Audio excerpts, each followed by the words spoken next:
இவர் யார் அப்படின்னு சொல்லிட்டு எல்லாருக்கும் தெரிஞ்சிருக்க ஒரு வாய்ப்பு இருக்குன்னு நினைக்கிறேன். தெரியாதவங்களுக்காக இந்த வீடியோ சின்னதாக ஒரு ரீகால். இவரோட நேம் வந்து எஸ்என் சுப்பிரமணியன், எல்என்டியோட சேர்பர்சன்.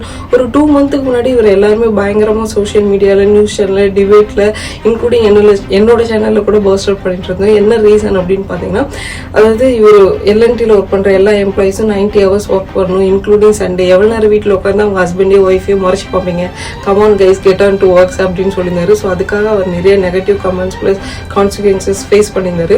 அப்படிப்பட்ட ஒருவரை, இவ்வளோ நெகட்டிவ் கமெண்ட்ஸ் வாங்கின ஒருவரை இன்னைக்கு காலையிலேருந்து நியூஸ் சேனல் ப்ளஸ் கமெண்ட் செக்ஷனில் நல்ல விதமாக இருந்தது. என்னடா அப்படின்னு பார்த்தீங்கன்னா, எல்என்டியில் ஒர்க் பண்ணுற எல்லா female எம்ப்ளாயிஸ்க்கும் they granted 1 day paid menstrual leave. Nice to hear that the female employees will be happy who worked under L&T company. இதை நாளைக்கு இம்ப்ளிமெண்ட் பண்ணாங்கன்னா இன்னும் நல்லாயிருக்கும். ஏன்னா நாளைக்கு March 8 உமன்ஸ் டே.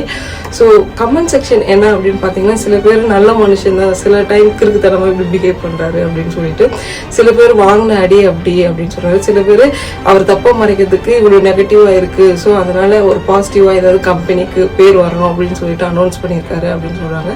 பட் ஒரு 50% நல்ல கமெண்ட்ஸாக தான் இருந்தது. ஸோ எனக்கு என்ன தோணுதுன்னா, அது ஜெனியூனா சொல்லியிருப்பாங்க தான் அப்படின்னு தான் எனக்கு தோணுது. ஸோ நீங்க என்ன நினைக்கிறீங்க? ஜெனியூனா சொல்லியிருப்பாரா, இல்லை அவர் வாங்கின அந்த நெகட்டிவ் கமெண்ட்ஸுக்கு ஒரு சின்னதாக பாசிட்டிவ் பூஸ்ட் பண்ற மாதிரி இந்த அனௌன்ஸ் பண்ணிட்டு இருப்பாரா அப்படின்னு சொல்லிட்டு. எனிவே எல்லா ஃபீமேல் எம்ப்ளாயிஸ்க்கும் ஒரு குட் நியூஸ்னும் போது அதை நல்ல வேலை பண்ணிதான் என்ன, கெட்ட வேலை பண்ணிதான் என்ன, உங்களோட ஒப்பீனியன் என்ன அப்படின்னு சொல்லிட்டு மறக்காம கமெண்ட் பண்ணுங்க. இன்னொரு வீடியோல மறக்காம பார்க்கலாம்.